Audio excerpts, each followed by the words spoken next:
জি না, কোরআন দ্বারা শুধু কোরআন নয়, কোরআন, নবী সাল্লাল্লাহু আলাইহি সাল্লামের যে হাদিস, দোয়া, এই সমস্ত জিনিস দিয়ে মোবাইলে রিংটোন হিসাবে ব্যবহার করা আদৌ জায়েজ নয়। এগুলা বলবো পবিত্র কোরআনুল কারীমের যে সম্মান রয়েছে, তার তার প্রতি যে আমাদের মোহাব্বত, তাকে যে একটি ভালোবাসতে হবে, এটা যে আল্লাহর বাণী, এটার একটা বলবো অমর্যাদা করা হয়। সুতরাং এটা কখনোই জায়েজ না। কোন মুসলিমের এটা উচিতই নয় যে কোরআনকে সে রিংটোন হিসাবে ব্যবহার করবে। এখানে বিভিন্ন কারণ হতে পারে। একটি হচ্ছে যে অনেক সময় অর্থের গড়বড় হয়ে যায়, রদবদল হয়ে যায়, পরিবর্তন হয়ে যায়। এমন জায়গাতে থেমে গেল যেখানে থামাটা জায়েজ নয়, অথবা শব্দের মাঝে শব্দটা পুরা হলো না, এটা একটা বিষয়। দ্বিতীয়টা হচ্ছে যে আপনার আল্লাহ রাব্বুল আলামিন এই কোরআন কেন অবতীর্ণ করেছেন? বলছেন যে আলিফ লাম মিম যালিকাল কিতাবু লা রাইবা ফীহি হুদাল লিল মুত্তাকিন, মুত্তাকিনদের হেদায়েতের জন্য। এটা একটা সংবিধান। এর ভিতরে যেগুলো রয়েছে সেগুলো কোরআন কারীম তেলাওয়াত করে এগুলোর অর্থ জেনে সেটা আমল করতে হবে। আপনি এটা রিংটোন হিসেবে ব্যবহার করলেন, একজন আপনাকে কল করছে, আপনি সেখানে ধরলেন, এটা কোরআনের অমর্যাদা। আল্লাহ রাব্বুল আলামিন করেছে মারফুআতিন মুতাহহারা, এটার মর্যাদা সুমর্যাদা সম্পন্ন, মুতাহহারা, পবিত্র। কিন্তু আপনি সেই তার মর্যাদাকে আপনি রক্ষা করলেন না, বরং তাকে আপনি হেনস্থ করলেন, একটি রিংটোন হিসাবে তাকে একটা ব্যবহার করছেন। এটা কোরআনের একটা বলবো অমর্যাদা, এটা কখনোই জায়েজ নয়। একটা গল্প, যদি এটা কোরআন হাদিসের গল্প নয়, এমনি শুধু আপনাদেরকে এর সম্মান স্বরূপ বলবো যে ইটালিতে এক আপনার মহিলা, সে অনেক দিন যাবৎ সে ক্যান্সার রোগে ভুগছিল।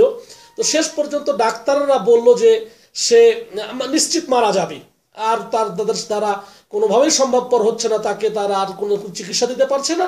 তারা বলল যে নিশ্চিত মারা যাবে। তো যেহেতু সে মৃত্যু সুসংবাদ পেয়ে গেল বা দুঃখ সংবাদ পেয়ে গেল, সে মৃত্যুবরণ করবে, আর তার করার কিছু নাই। বসে বসেই সে তার নিজস্ব যে লাইব্রেরি, ব্যক্তিগত লাইব্রেরি, সেখানে সে বই পড়ছে।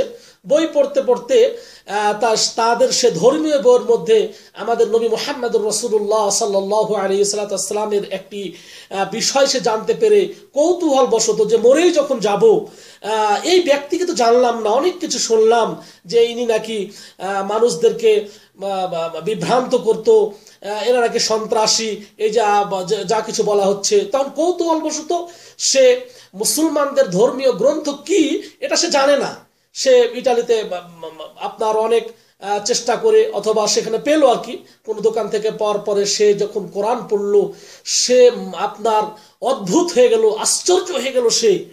এবং সে সঙ্গে সঙ্গে বলল যে নিঃসন্দেহে এই কোরআন হচ্ছে এমন একটি ধর্মগ্রন্থ যার মধ্যে কোনো সন্দেহ নাই, আমি মুসলমান হয়ে গেলাম। এবং সেখানে এক ইমাম সাহেবের কাছে গিয়ে তিনি মুসলমান হয়ে যায়। তারপরে সে খুলে বলল যে আমি এরকম রোগী, আমি অসুস্থ হয়ে পড়েছি, আমি ক্যান্সার ধরা পড়েছে, ডাক্তার আমাকে একবারে মৃত্যুর কথা ঘোষণা করে দিয়েছে। তখন সে বলল যে মা, তুমি একটি কাম করতে পারো, যেহেতু তুমি মুসলমান হয়ে গিয়েছো, তুমি যেহেতু আল্লাহকে বিশ্বাস করো, তুমি যেহেতু কোরআনকে বিশ্বাস করো, তুমি এক কাম করো।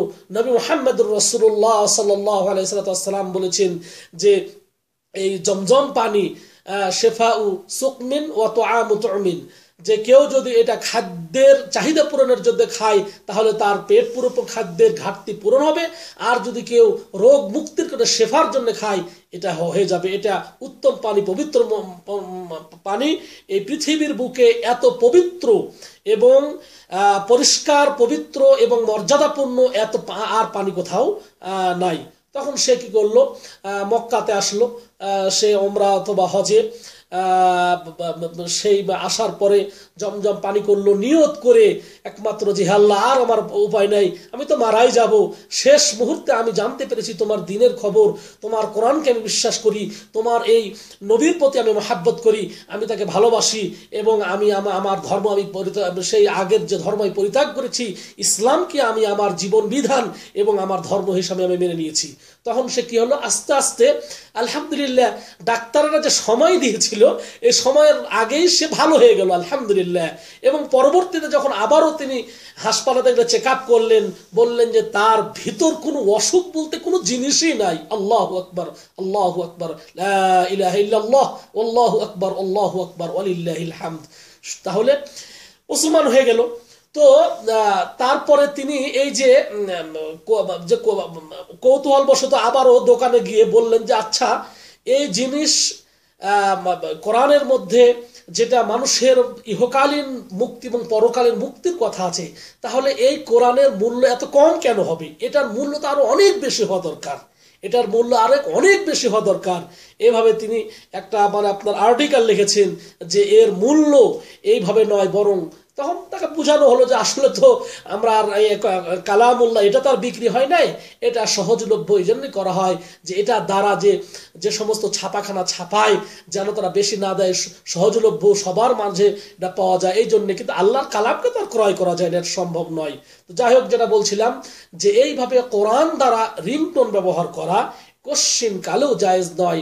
অনেকেই কৌতূহল বশত আজান দিয়ে, নবী সাল্লাল্লাহু আলাইহি ওয়াসাল্লামের হাদিস দিয়ে, দোয়া দিয়ে রিংটোন ব্যবহার করেন, এবং বিশেষ করে যারা একটু ইসলামকে মানে দিনদার, কিন্তু এটা কখনোই জায়েজ নয়। এই জন্য আবেগ দিয়ে নয়, আমরা ইসলামকে ইসলাম দিয়ে মাপবো, আমাদের আবেগ দিয়ে ইসলামকে মাপবো না।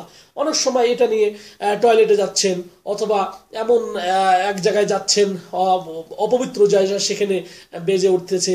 এক কথায় যে এই কোরআনকে হিসাবে আমরা রিংটোন নয়, এটা আমাদের সংবিধান, এর মধ্যে যে বলবো বিধান রয়েছে, এর মধ্যে যে হুকুম রয়েছে, আহকাম রয়েছে, এটা আমরা আমাদের জীবনে বাস্তবায়ন করব। শুধু এটা খেল তামাশা, এটা রিংটোন হিসেবে যেন আমরা ব্যবহার না করি। আল্লাহ রাব্বুল আলামিন আমাদেরকে তৌফিক দান করুন।